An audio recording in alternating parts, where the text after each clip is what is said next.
All right, so today we are diving deep into the Xiaomi SU7. Ooh, yeah.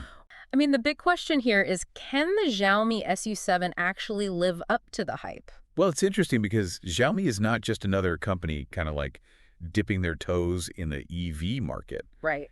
They are really going for it here. Yeah, I mean, this is a company, everyone knows Xiaomi. It's like the Apple of China. They make everything from like rice cookers to smartphones. That's right. And so this is not just a car, this is part of a whole ecosystem. Absolutely. And it's really interesting to see how they're leveraging that brand power, that trust that they've built up with consumers over in China.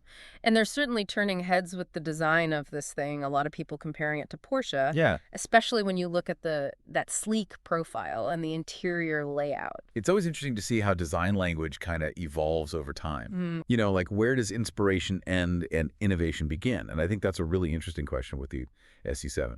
Definitely. And speaking of innovation, the tech in this car is really what caught my eye. Mm-hmm. We're talking a massive 16.1-inch touchscreen Yeah. running their own HyperOS. And then on top of that, they've got a Snapdragon processor in this thing, which is probably faster than my laptop.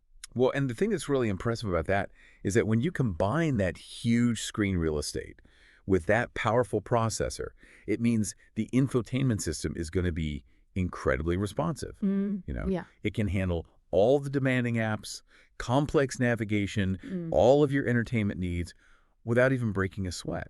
And then they are also really leaning into this idea of the car as a mobile hub Yeah. for your digital life by integrating seamlessly with their smart home ecosystem, which I think is really cool. Imagine like controlling your AC from the driver's seat, checking on your pets. Oh, totally. And you can see how that's just going to keep expanding and evolving. Yeah. As that smart home technology becomes even more sophisticated. Definitely. And then you've got some features that are just kind of quirky and fun. Yeah. Like they've got this modular center screen with attachable accessories. Okay. So you can, they've got like a physical button dock if you are one of those people who just really likes the tactile feel of buttons. Mood lighting. The mood lighting is a little gimmicky, maybe. Yeah, a little gimmicky. But, I get it. It's about personalization. Yeah. It's about kind of tailoring that car to your mood, Exactly. to the vibe you're going for. And then there's the feature that everybody's talking about. All right, let's hear it. They have a refrigerator in the back seat. Huh. Not necessarily essential, Yeah. but, pull up to a picnic with some chilled drinks. Pretty cool. That's a conversation starter for sure. Definitely. So we've talked about the tech, we've talked about the design, but let's get to what really matters here, the performance. This thing can move. Yeah. So across the different trim levels, you have varying power outputs. Right. You've got the Standard and Pro models, which both have a single motor, churning out 299 horsepower. And then, of course, you have the Max, boasting dual motors, with a combined output of 673 horsepower. Which translates to, wait for it, a 0 to 60 time of 2.78 seconds for the Max. Yeah. That's supercar territory. It is. But it's not just about raw speed, right? A lot of the reviewers were really praising the smooth one-pedal driving and this really innovative smooth stop feature. Yeah, smooth stop is interesting because it really shows how they're using technology to enhance the driving experience. So the car actually learns your braking habits. Wow. And anticipates your stops, making for a much smoother and more comfortable ride. How does it do that? Well, they use a combination of sensors and machine learning algorithms to analyze your driving patterns. Okay. So it's constantly learning and adapting to your style, That's super cool. making each ride smoother than the last. And speaking of smooth, let's talk about Master Mode. Ooh, yes. This is where things get really interesting for those driving enthusiasts. Master Mode is all about control. Mm-hmm. It allows you to fine-tune the power distribution between the front and rear motors, adjust the throttle response, even tweak the traction control intervention. Yeah, one of the reviewers said that you could adjust the power split between the front and rear motors down to the percentage point. Wow. But is that just for, speed demons? Is it just for people who want to go fast? Or is there actually a practical application of that for like the everyday driver? No, I think there are definitely practical applications. Okay. So imagine you're driving in some snowy conditions. You can shift more power to the rear wheels for better traction. Or if you're, feeling a little sporty, you can dial up that throttle response for a more aggressive feel. It's all about tailoring that driving experience. Yeah, that's awesome. So, we've been praising it a lot, but we have to address the elephant in the room. There have been some concerns about quality control, especially in some of those early reviews, people mentioning paint issues, panel gaps, even some scary reports about the brakes. Yeah, it's true. Some early reviews did highlight these issues, particularly with the brakes on the racetrack. Mm-hmm. It seems like the standard brake pads weren't quite up to the task of repeated hard braking. Oh, okay. And there were a few reports of excessive wear Okay. and even some instances of failure. Oh, wow, that's concerning. Um, but was that just in like a track setting, or were there any concerns about the brakes just in like everyday driving? For the most part, reviewers found the braking performance perfectly adequate for daily driving. Okay. They described the brakes as responsive and predictable, which is what matters most for the average driver. Right. So it seems like those initial concerns were mainly an issue for those track enthusiasts Mm. who were really pushing the car to its limits. Got it. But for everyday driving, most reviewers found them to be just fine. Yeah. Okay, so those initial brake worries sounds like it was mostly folks pushing it hard on the track. Yeah, it seems like it. But in normal, everyday driving, people weren't really having those problems. No, not so much. And in fairness to Xiaomi, they've really been on top of addressing those early production hiccups. Mm-hmm. Later reviews suggest those paint issues, the panel gaps, even the brake concerns, they've pretty much been sorted out. That's good to hear. I mean, it shows they're listening to feedback and, actually trying to make things right. Yeah, definitely. But, okay, let's move on from the brakes for a sec. Talk about the bigger picture, the actual driving experience. What's it like to be behind the wheel of this thing? Exhilarating. Okay, we already know it's quick. That 2.780 to 60 time is, insane. Oh, yeah. But what about the handling, the overall feel? It's surprisingly agile, really planted through corners. Mm-hmm. That well-tuned suspension and balanced chassis, it handles like a car that costs way more than it does. Yeah, one reviewer even said it felt like a sports car in terms of like the responsiveness and how nimble it is. And that's pretty impressive for a company's first foray into EVs, It really is. Like they came out swinging. They did. Plus, you've got that smooth one-pedal driving that EV folks love. Absolutely. And the smooth stop feature just elevates that whole one-pedal experience. Yeah, it's like they've thought of everything. Yeah. So you get performance, comfort, all this amazing tech.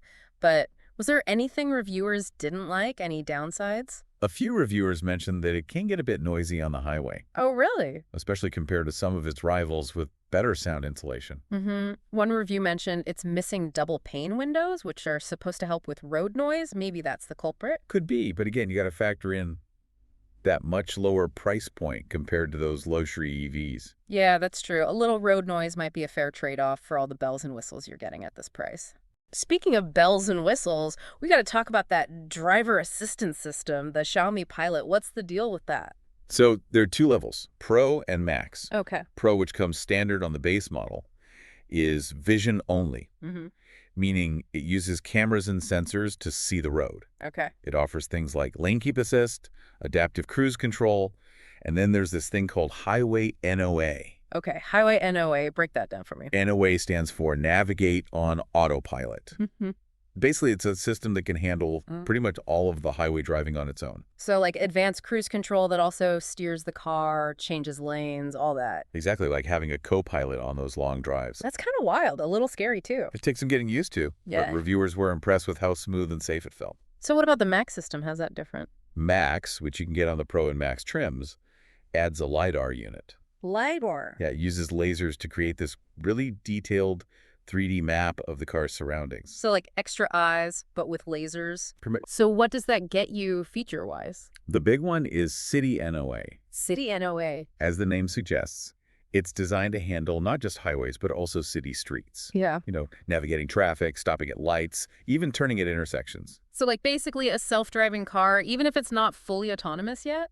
Yeah, sort of. But how well does it work? That's where it gets a bit tricky. The reviewers couldn't fully test City NOA because the test cars they had weren't connected to the Chinese market where the system is designed to work. So like having a smartphone without a data plan. Exactly. So while Highway NOA got rave reviews, we'll have to wait and see how well City NOA performs in the real world. A bit of a cliffhanger, but even without the full City NOA experience, it's obvious the SU7 is pushing the limits of what's possible with driver assistance tech. Definitely. And then there's the price, all these features, but still way cheaper than many of its competitors. It's a pretty remarkable package. It is. Style, performance, cutting-edge tech, all at a competitive price. No wonder it's created so much buzz. All this buzz. I mean, is this just a flash in the pan, or is the SU7 really a game changer? Can it compete on a global scale? That's the big question, and it's one we're going to explore in more detail as we continue our deep dive. Okay, let's do it. So can the Xiaomi SU7 really take on the world, conquer the global EV market? Well, it's important to remember that they've already had a level of success that most startups only dream of. Yeah. I mean, remember, they completely sold out their planned production for 2024 within days of launching the SU7. That's true, and now they're pumping out something like 20,000 cars every month. Yeah, that's one car rolling off the assembly line every 76 seconds. That's wild. Those numbers really show how much demand there is for this car, at least in China. Yeah, absolutely. And while they haven't officially announced any plans to expand globally, Xiaomi's CEO has kind of hinted at their ambitions to go international. And when you think about what the SU7 offers, that performance, the tech, that surprisingly low price, it's easy to see why it would appeal to buyers all over the world. Especially with those features that feel kind of Tesla-like, like the over-the-air software updates, the advanced driver assistance system. It's almost like they're speaking the same language. Yeah, they're definitely paying attention to what's working in the EV market. But going global, I mean, that's a whole different ball game. Oh, absolutely. Building a service network, dealing with different regulations and charging standards in different countries. And then maybe the biggest hurdle, overcoming any doubts people might have about Chinese-made cars. Yeah, it's a lot to overcome. But if any company can do it, it might be Xiaomi. I mean, they've already kind of shaken up other industries with high-quality, affordable products. Right, they've got a track record. Yeah, so why not cars?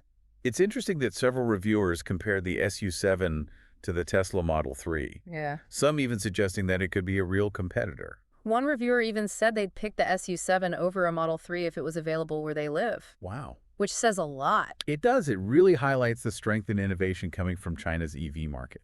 It's like a wake-up call for the rest of the world.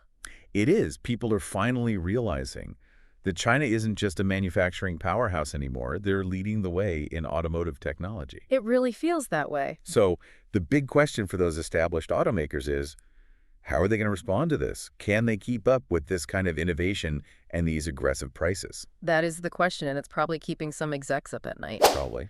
But for us regular folks, it's an exciting time to be thinking about buying an EV. It really is. I mean, the SU7 is a sign of what's to come.